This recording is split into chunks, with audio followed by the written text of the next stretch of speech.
அத்தியாவசிய பொருட்களை இலவசமாக கொடுங்க, ஆடம்பர பொருட்களை கொடுக்காதீங்க. எங்களுக்கு இலவசமாக எது தேவை தெரியுமா? கல்வி இலவசமாக கொடுங்க, குடித்தண்ணீர் இலவசமாக கொடுங்க, மருந்து மாத்திரை ஆஸ்பத்திரி அது இலவசமாக கொடுங்க, டிரான்ஸ்போர்ட்டேஷன் இலவசமாக கொடுங்க. எங்களுக்கு இலவசமாக நீங்கள் எதுவுமே கொடுக்க தேவையில்லை. எங்கள் எல்லாருக்குமே வேலை வாய்ப்பு கொடுங்க. எங்களுக்கு தேவையான விஷயங்கள் நாங்களே வாங்கிக்கிறோம்.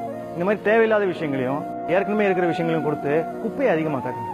ப்ரோ, நம்ம பாட்டி தாத்தா அப்பா அம்மா மாதிரி நம்மளும் அப்பாவியாக இருந்தால் நம்ம தூக்கி ஐசி வார்டில் போட்டுருவாங்க. நம்ம எல்லாருக்குமே கனவு இருக்கு, நம்மளாம் சாதிக்கணும். அதுக்கு நம்ம ஃபஸ்ட்டு சிந்திக்கணும். அதிகாரம் இப்போ நம்ம கையில் இருக்கு. எலெக்ஷன் மூலமாக நம்ம எல்லாருமே சேர்ந்து சிந்திச்சா நம்மளால கண்டிப்பாக சாதிக்க முடியும்.